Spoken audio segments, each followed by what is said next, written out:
नमस्कार, मी पूजा. माझ्या चॅनलमध्ये परत एकदा तुमचं स्वागत आहे. आज आपण संडे स्पेशल अशी ही अंडा करी बनवणार आहोत. एकदम रेस्टॉरंट स्टाईलने, एकदम साधी आणि सोपी पद्धत आहे. एकदम झणझणीत अशी ही आपली अंडा करी बनवून रेडी होते.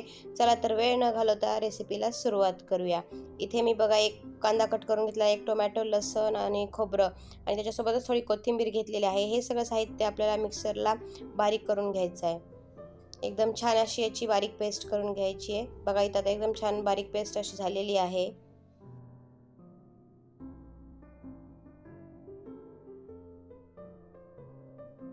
आता बघा इथे मी कढई गरम करायला ठेवलेली आहे. त्याच्यामध्ये आपल्याला 2 ते 3 टेबलस्पून तेल टाकायचं आहे.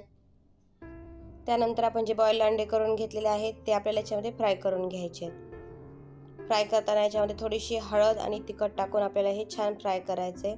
त्याने अजून आपल्या अंडा करीला जास्त छान टेस्ट येते. बघा इथे मी हळद आणि तिखट टाकून छान फ्राय करून घेत आहे.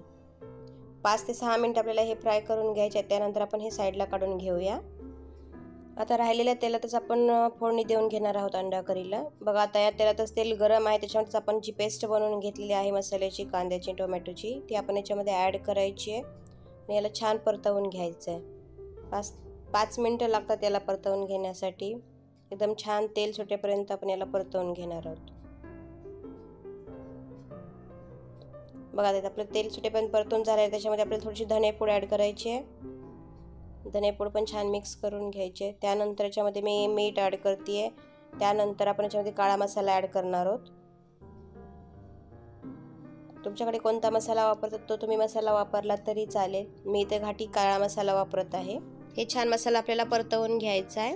त्यानंतर आपल्याला थोडंसं पाणी ॲड करायचं आहे आणि तुम्हाला जेवढी पातळ अंडा करी हवी आहे तेवढं तुम्ही त्याच्यामध्ये पाणी ॲड करू शकता. आता पाणी टाकून आपल्याला हे छान उकळवून घ्यायचं आहे.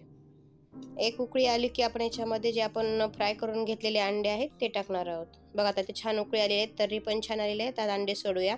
एकदम मस्त असे हे अंडा करी तयार होते. 2 ते 3 मिनिट आपल्याला ही अशीच उकळून घ्यायची आहे. त्यानंतर आपली ही अशी मस्त अशी अंडा करी बनवून रेडी आहे बघा. चला तर आता आपण सर्व करूया. एकदम टेस्टी झणझणीत अशी ही आपली अंडा करी बनवून रेडी आहे. तुम्हाला जर ही रेसिपी आवडली असेल तर नक्कीच चॅनलला लाईक करा, सबस्क्राईब करा आणि शेअर करायला विसरू नका. त्याचबरोबर बेल आयकॉन प्रेस करायला विसरू नका. नवीन व्हिडिओ तुमच्यापर्यंत लवकरात लवकर पोहोचतील. थँक्यू.